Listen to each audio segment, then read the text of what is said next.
O meu amor foi embora e levou um sintoma. Há algum tempo atrás, aqui no canal do YouTube, eu fiz um vídeo. Na verdade, eu e Marcelo organizamos um vídeo, eu só gravei o vídeo, chamado O Meu Amor Foi Embora e Deixou um Sintoma.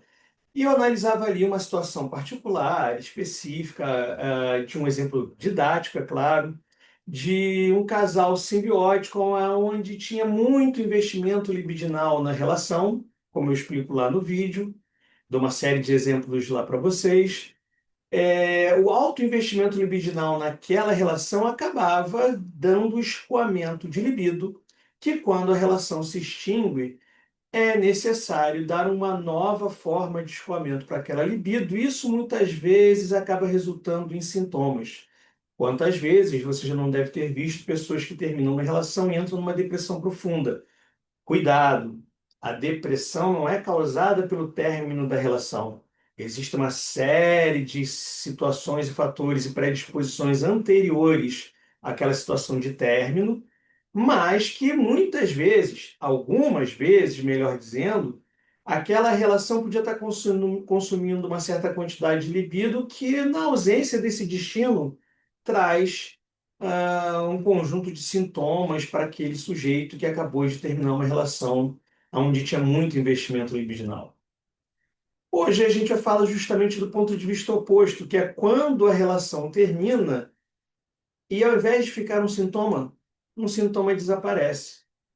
Bom, antes de eu chegar nesse ponto de explicar como é que é a economia libidinal, então, e mais uma vez a gente vai trabalhar bastante o viés econômico, antes de chegar nesse ponto, deixe-me falar de algumas apresentações que você que clinica algumas vezes deve ver no seu consultório.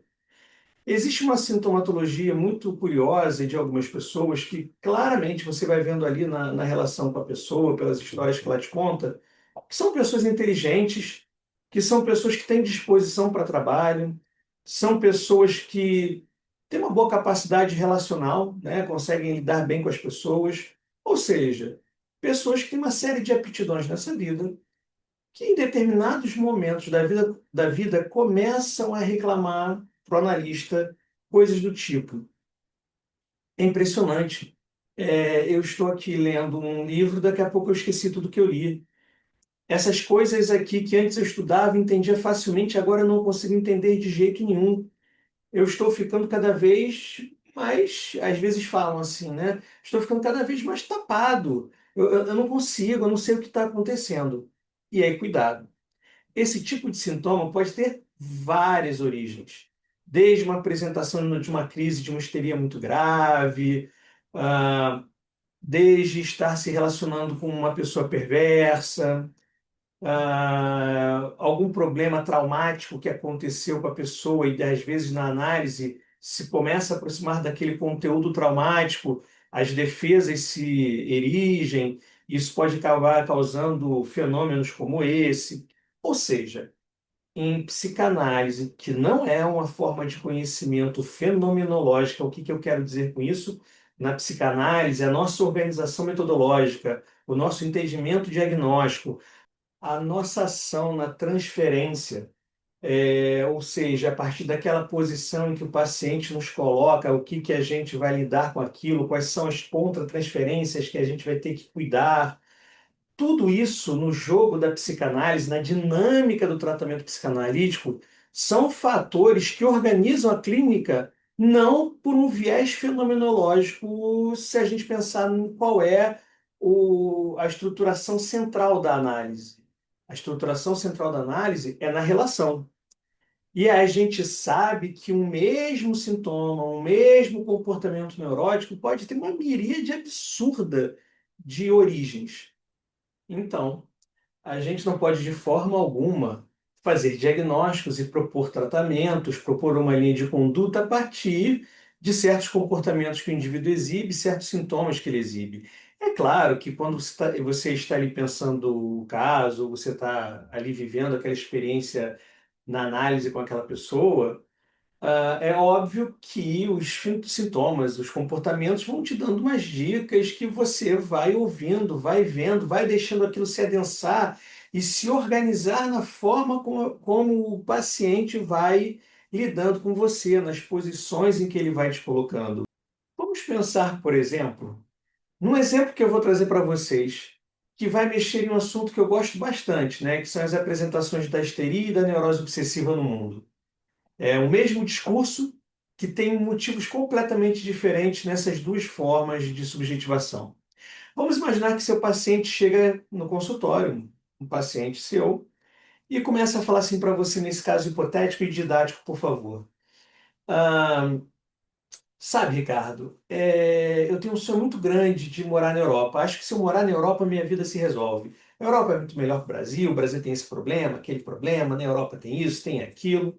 Pensamento do sujeito, está te contando sobre esse desejo, e em um dado momento, ele fala assim para você: mas o grande problema de morar lá fora, ainda que eu acho que é muito melhor e que minha vida ia ser muito mais legal lá fora, eu ia ter muito mais oportunidade, tem esse problema da minha família, né? Meu pai é muito dependente de mim, meu irmão é muito problemático, minha mãe não faz nada sozinha. Como é que eu vou morar na Europa e deixar todo mundo aqui? Um discurso que pode ter uma quantidade absurda de motivos para estar sendo narrada ali para o analista. Mas, se estivermos falando de um sujeito estéril, não seria incomum ele começar a te contar isso no mês em que ele recebeu uma proposta de emprego para morar fora. Ele está lá tentando morar fora, está se aproximando do desejo dele. E num dado momento, ele recebe uma proposta de emprego. E aí, de repente, na próxima análise, depois que ele recebeu a notícia de que tem uma proposta de emprego para ele morar na Europa, ele vai chegar na análise e começar a falar: não, você sabe, meu sonho de morar na Europa e tal, mas tem esse problema aqui da minha família. Ele vai começar a criar narrativas do porquê que ele não pode realizar o desejo dele para manter o desejo insatisfeito, justamente no momento em que a possibilidade daquele desejo se realizar se aproxima, chega perto. Já se for um neurótico obsessivo, ele vai te contar isso antes de ter qualquer proposta de emprego. Ele vai dizer: não, eu queria muito morar na Europa, eu acho que minha vida lá ia ser muito melhor, mas tem esse problema aqui com a minha família. E muitas vezes não tem nem proposta de emprego, não tem nem possibilidade, nem oportunidade. Mas desde o início ele já tem que problematizar. Ele vai dizer: tem minha família. Aí ele vai dizer: não, mas que também tem o seguinte, eu não sei se moraria em Paris por causa disso, disso, disso, ou se é melhor Londres por causa daquilo, daquilo, daquilo, ou então talvez um outro lugar. Ele começa a ficar preenchido de dúvidas, porque no neurótico obsessivo, a dúvida tem que ser, perdão, o desejo tem que ser mantido no nível do impossível, ou seja, eu não posso nem me aproximar desse desejo. Essa é a grande diferença quando você escuta aí que o histérico precisa manter o desejo insatisfeito e o neurótico precisa mantê-lo no nível do impossível. A gente tem um carrossel muito interessante lá no nosso Instagram que fala justamente sobre isso na visão da neurose obsessiva, pegando um trecho do Homem dos Ratos do Freud, um caso famoso de neurose obsessiva, e pegando a mesma situação no viés histérico. E aí, ao invés de ser uma situação de viagem, de querer morar fora, é uma questão sobre amores. Muito interessante. Dá uma passada lá e dá uma olhada que eu acho que você vai gostar. Bom, dito isso, eu só quis mostrar para vocês que o mesmo sintoma, o mesmo comportamento pode ter uma quantidade absurdas de origens distintas. Podem ter significados completamente diferentes, se organizar de uma forma completamente diferente na estruturação do conflito psíquico do indivíduo. Então, o que eu estou falando aqui é: a psicanálise não atua num viés fenomenológico. Mas existe um viés da psicanálise que ajuda muito nos diagnósticos, que ajuda muito a pensar a clínica, inclusive quando você está em dúvida de alguma coisa, esse viés é assim matador para você conseguir tomar certas decisões, que é o viés econômico. A gente já viu lá, naquele vídeo sobre meu amor foi embora e deixou para mim um sintoma. Vamos falar agora do viés do meu amor foi embora e levou um sintoma. Imagine alguém que está se relacionando com uma pessoa perversa. E aí, cuidado, perversão e perverso não são a mesma coisa, ainda que tenham uma conexão. Perversão é quando um sujeito faz uso de um objeto ou parte de um objeto que não tem fins sexuais com finalidade sexual. Em psicanálise, em Freud, a, o objetivo das pulsões sexuais é a perpetuação da espécie.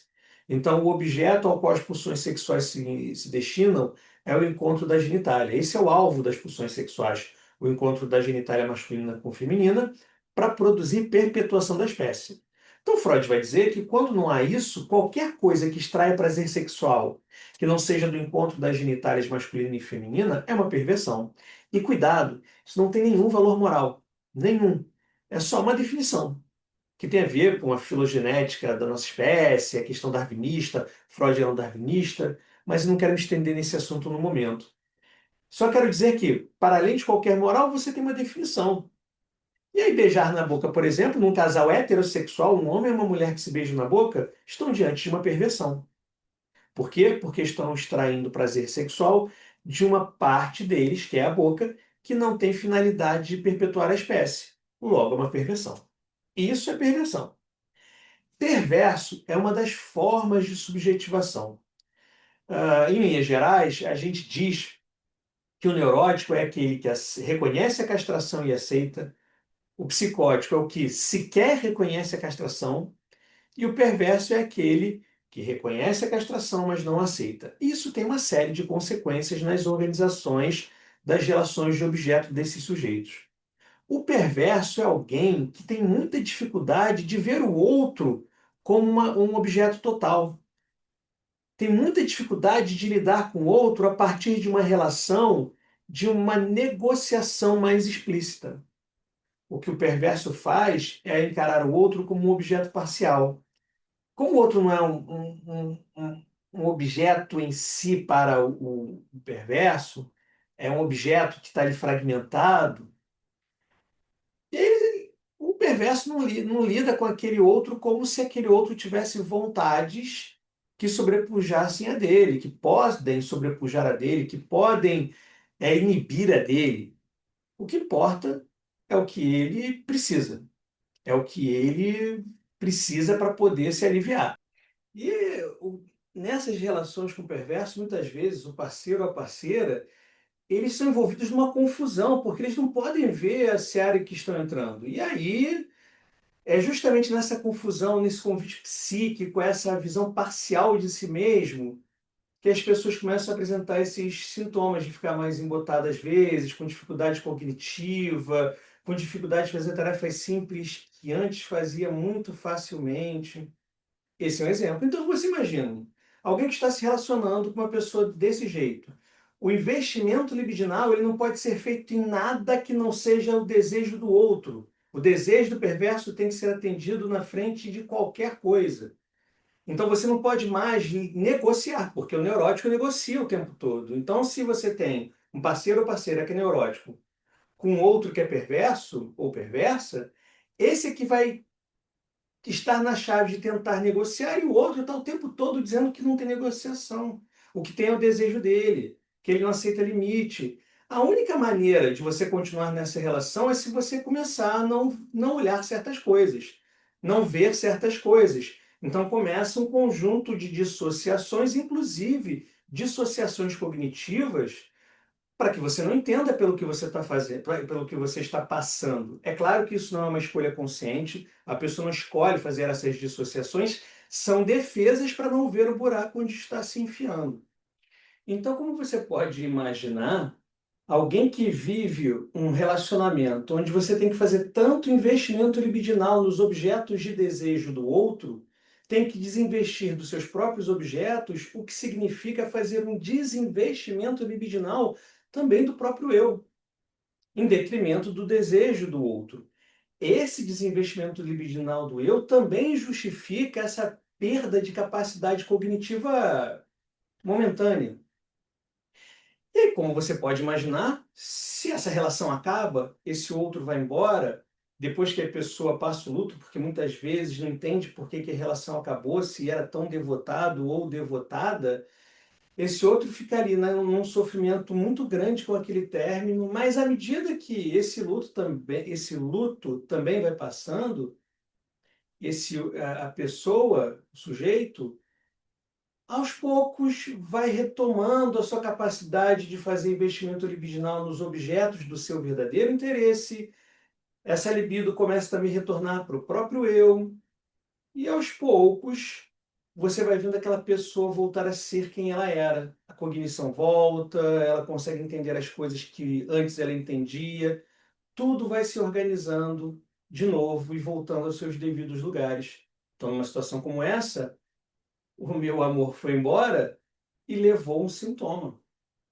Poderíamos falar de várias outras situações, ou como em situações onde pessoas são muito castradoras, mesmo que não sejam perversas.